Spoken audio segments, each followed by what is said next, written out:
آج میں آپ کو ایک ایسے شخص کے ساتھ ملانے جا رہا ہوں جنہوں نے 5,000 کنال زمین خریدی، جس کے اوپر انہوں نے ایک ہاؤسنگ سوسائٹی بنانے کی بجائے ایک باغ بنایا۔ زمین اور زمین کے ساتھ ساتھ اس کو ریبیلیٹیشن ہے، اس کی ڈیولپمنٹ جو ہے اس کے اوپر اب تک جو ہے وہ کم از کم 60 اور 70 کروڑ روپے کے قریب انویسٹمنٹ ہو چکی ہے۔ اس وقت ہمارے پاس جو ہے وہ سب سے زیادہ تعداد جو ہے وہ سٹرس ہے، مالٹا۔ تو یہ تقریباً اس وقت ہمارے پاس 100 ایکڑ سے زائد پہ لگا ہوا ہے۔ جامن ہے، امرود ہے، ایووکاڈو ہے، آڑو ہے۔ اردو پوائنٹ کی ویڈیوز دیکھنے کے لیے ہمارا چینل سبسکرائب کیجیے اور بیل کے آئیکن پر کلک کیجیے تاکہ آپ ہماری تمام آنے والی ویڈیوز سے باخبر رہ سکیں۔ السلام علیکم ناظرین، میں ہوں سید فصیح الحسن اور آپ دیکھ رہے ہیں اردو پوائنٹ۔ میں اس وقت جیلم میں موجود ہوں اور آج میں آپ کو ایک ایسے شخص کے ساتھ ملانے جا رہا ہوں جنہوں نے 5,000 کنال زمین خریدی، اور یہ زمین جو ہے وہ دریائے جیلم کے کنارے پر خریدی، اور یہ بالکل بنجر زمین تھی، ریتلی زمین تھی، جس کے اوپر انہوں نے ایک ہاؤسنگ سوسائٹی بنانے کی بجائے ایک باغ بنایا۔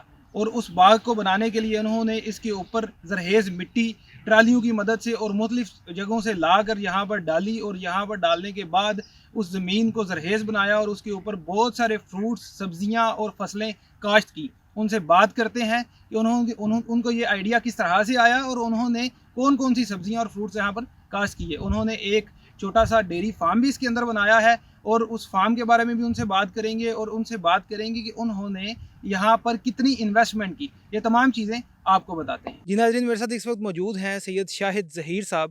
ان سے بات کرتے ہیں کہ ان کو کس طرح سے اس باغ کا آئیڈیا آیا، اور اس کی ہسٹری کیا ہے، کون کون سے فروٹس جو ہیں وہ انہوں نے یہاں پر لگائے ہوئے ہیں۔ السلام علیکم جی۔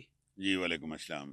کیسے ہیں سر؟ ٹھیک ہیں آپ؟ اللہ کا کرم ہے جی، اللہ کا شکر ہے بہت۔ اچھا، سب سے پہلے تو مجھے آپ یہ بتائیں کہ آپ کو یہ 5,000 کنال کا جو آپ کا باغ ہے، اس کا آئیڈیا کیسے آیا؟ بیسیکلی میں بہت عرصہ جو ہے پاکستان سے باہر ویسٹ میں رہا ہوں، امریکہ میں اور یورپ میں۔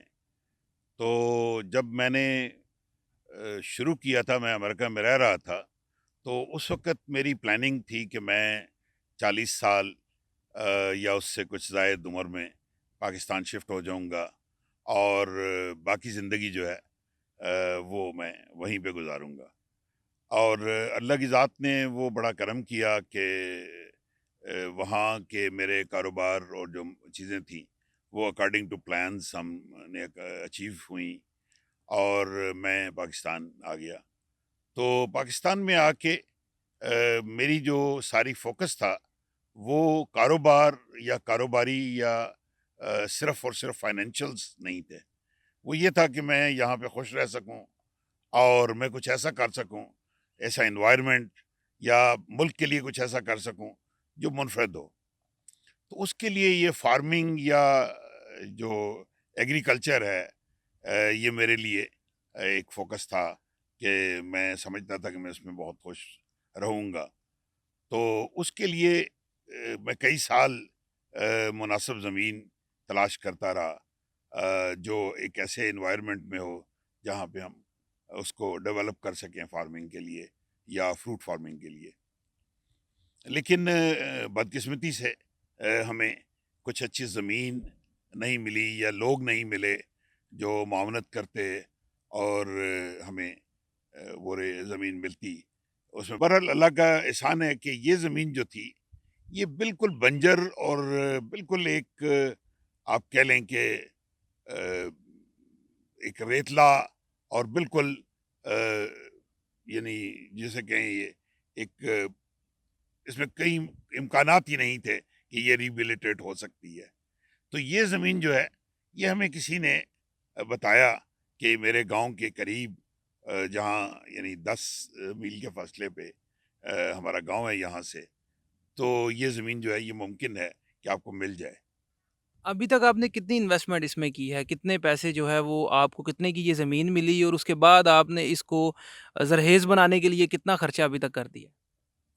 اس کی پراپر اس طریقے سے کاؤنٹنگ تو میں نہیں بتا سکتا کہ کتنی ہوئی ہوگی، لیکن زمین اور زمین کے ساتھ ساتھ اس کو ریبیلیٹیشن جو ہے اس کی ڈیولپمنٹ جو ہے اس کے اوپر اب تک جو ہے وہ کم از کم یعنی 60 اور 70 کروڑ روپے کے قریب انویسٹمنٹ ہو چکی ہے، جس میں خریداری ہے، انفراسٹرکچر ہے، اس کی ڈیولپمنٹ ہے، اور ہم نے اس کو بیسیکلی بالکل جو کہ ریتلی زمین تھی اس کے اندر جو ہے وہ یعنی ہزارہا ٹرالی جو ہے وہ زرخیز مٹی باہر سے لا کے یہاں ڈالی ہے اور اس کے اوپر پلانٹیشن کی ہے۔ یہ ساری کی ساری میری اپنی انویسٹمنٹ ہے، اور یہ ساری کی ساری انویسٹمنٹ میں باہر سے امریکہ سے اور یو اے ای میں میرا بزنس تھا، وہاں سے میں نے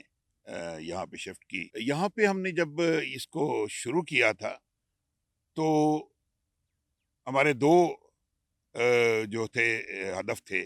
ایک تو یہ تھا کہ اس زمین کو ہم نے کنورٹ کرنا ہے باغ میں، اور دیکھنا ہے کہ اس کے اندر کون سے سوٹیبل جو ہیں پلانٹس ہیں یا پلانٹیشن ہیں جو اس انوائرمنٹ کو اڈاپٹ کر لے اور وہ کامیاب ہو۔ تو اس کے لیے ہم نے ایک آپ کہہ لیں کہ تجرباتی طور پہ ہم نے بہت مختلف پودے چھوٹی چھوٹی تعداد میں 100 کی تعداد میں لگائے تھے، جو ہم نے اس کی باؤنڈریز کے اوپر مختلف جگہوں پہ لگائے، جس میں جامن ہے، امرود ہے، ایووکاڈو ہے، آڑو ہے، خوبانی ہے، ناشپاتی ہے، مورنگا ہے، تو اس طرح مطلب بیشمہ چیکو ہے۔ تو ان میں کچھ لوکارٹ ہے، کچھ پودوں نے تو شروع میں ہی بہت اچھا رسپانس دیا۔ اس وقت ہمارے پاس جو ہے وہ سب سے زیادہ تعداد جو ہے وہ سٹرس ہے، مالٹا، یعنی سٹرس فیملی جو ہے، جس میں مالٹا ہے، میٹھا ہے، موسمی ہے، لیمن ہے، سیڈ لیس لیمن ہے، اور ریڈ بلڈ مالٹا ہے۔ تو یہ تقریباً اس وقت ہمارے پاس 100 ایکڑ سے زائد پہ لگا ہوا ہے، یعنی تقریباً 800 سے 1000 کنال کے اوپر صرف مالٹا ہے لگا ہوا۔ اچھا، آپ مجھے یہ بتائیں کہ فروٹس کے علاوہ آپ نے کیا کاشت کی ہے؟ سبزیوں میں یا کھانے کی چیزیں جو ہیں جیسے گندم ہو گیا، چاول ہو گیا، اس طرح کی چیزیں بھی آپ نے کاشت کی ہیں اپنے باغ میں؟ نہیں، اس طرح کی فصلیات جو ہے وہ ہمارا ہدف نہیں ہے۔ ہمارے پاس یہ دو بیسیکلی ہمارے یعنی سیکشن یا یونٹس ہیں۔ ایک تو یہ ہے جو باغات کا ہے، اور یہ جیلم ویلی فروٹ فارمز کے نام سے ہم نے اپنی آرگنائزیشن کو رجسٹرڈ کیا ہے، اور دوسرا جو ہے وہ ہے جیلم ڈیری فارمز کے ساتھ۔ تو جو ڈیری فارمنگ کا ہمارا ہے اس کی ضروریات کو مد نظر رکھتے ہوئے ہم نے یہاں پہ چارہ اگایا ہوا ہے۔ وہ تقریباً ہم 500 کنال زمین اس کے لیے ہم نے مختص کی ہوئی ہے، جس کے اوپر ہم مختلف قسم کا سیزنل چارہ جو چارہ ہے وہ اگاتے ہیں۔ اچھا، آپ مجھے یہ بتائیں کہ اتنے بڑے رقبے پر آپ سارے پودوں کو پانی کس طرح سے دیتے ہیں؟ اپنے ٹیوب ویل لگائے ہیں یا جو ہے وہ باہر سے کہیں سے پانی لیتے ہیں کسی ندی نالے سے؟ نہیں، ہمارا سارا جو اریگیشن سورس ہے وہ ہمارا اپنا ہے۔ ہم نہ تو کینال یا کسی ڈیم یا ندی نالے سے نہیں لیتے۔ وہ سارے کا سارا جو ہے وہ آگے 2 یا 3 حصوں میں تقسیم ہوا ہے۔ اس میں ایک حصہ جو ہے وہ تو ہے جو کہ ٹیوب ویل سے ہم نے سولر سسٹم لگا کے تو ڈرپ اریگیشن سے ہم کر رہے ہیں۔ تو اس سے ہمارا جو باغات ہیں اسپیشلی یہی سٹرس ہے، جو گریپس ہے، پیچ ہے، لیمن ہے، پھر مالٹا جو ریڈ بلڈ وغیرہ ہے، موسمی، پھر ہمارے پاس انار ہے کافی لگا ہوا ہے۔ یہ سارا ڈرپ اریگیشن پہ ہے۔ کچھ حصہ جو ہم الیکٹرک سے چلاتے ہیں وہ بھی ہمارے اپنے ٹیوب ویلز ہیں، اور وہ جو ہے وہ ہم اپنا فلڈ اریگیشن سے چلاتے ہیں، بجلی کے ٹیوب ویل سے۔ تو جانوروں کے لیے جو آپ فارم بنا رہے ہیں اس میں کون کون سے جانور آپ کے پاس ہیں، اور ان تمام جانوروں کو جو ہے وہ آپ کس طرح سے مینٹین کر رہے ہیں؟ ہم نے بھینسیں بھی رکھی ہوئی ہیں، ہمارے پاس کوئی 100 کے قریب جو ہیں بھینسیں ہیں، اور ہم ان کی افزائش کر کے ان میں سے سلیکٹڈ اچھی بریڈ پیدا کرنے کی کوشش کر رہے ہیں۔ پھر میرے پاس ساہیوال گائے ہیں، وہ بھی تقریباً 100 کے قریب ہیں۔ ان کا بھی یہی پروسیس ہے کہ ہم ان کو مختلف فارم سے خریدتے ہیں۔ ساہیوال ایک بہت اچھی بریڈ ہے جو ہمارے اپنے ملک کی ہے، لیکن وہ یہاں پہ اس کی اتنی حوصلہ افزائی نہیں ہو رہی، اور جو ہمارے فارمنگ ہے جو کہ پیور کمرشل اس سے لے کے چل رہی ہے آبجیکٹو، وہ اس کو اتنا نہیں کرتی۔ وہ باہر سے جو ہے وہ فریزین گائے وہ لاتے ہیں اور زیادہ اسی کی افزائش کرتے ہیں۔ جو ہماری ساہیوال نسل ہے اس کو ہم جو اچھے نسل کی افزائش ہے، لائک فریزین ہے یا اچھا ساہیوال ہے یا برہمن، ان سے ہم کراس کرتے ہیں ان کو، اور وہ بھی تھرو سیمن بینک یا ہم نے اس کے لیے بل رکھے ہوئے ہیں، تو وہ بھی ہے۔ پھر ہمارے پاس چولستانی ہیں، وہ بھی تقریباً 100 کے قریب ہیں۔ تو اس طرح ہمارے پاس یہ یعنی فریزین بھی ہمارے پاس تقریباً 100 کے قریب ہیں۔ اچھا، اب مجھے یہ بتائیں کہ آپ نے یہ سارا سیٹ اپ جو ہے آپ کا، اس کو کور کرنے کے لیے کتنے لوگ رکھے ہوئے ہیں؟ جو مشینری یہاں پہ یوز ہوتی ہے وہ ساری مشینری آپ کی اپنی ہے یا کرائے پہ لے کے آتے ہیں؟ اور وہ جو لوگ ہیں ان کو پے آپ کس طرح سے کرتے ہیں؟ ڈیلی بیسس کرتے ہیں یا منتھلی پے کرتے ہیں؟ نہیں، ہمارے پاس جو ورکرز ہیں 2-3 قسم کے ورکرز ہیں۔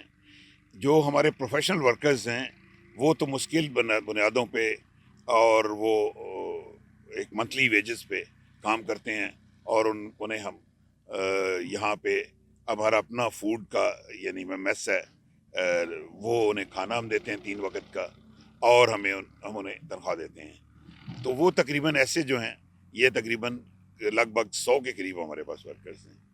کچھ ورکرز جو ہوتے ہیں جو ہم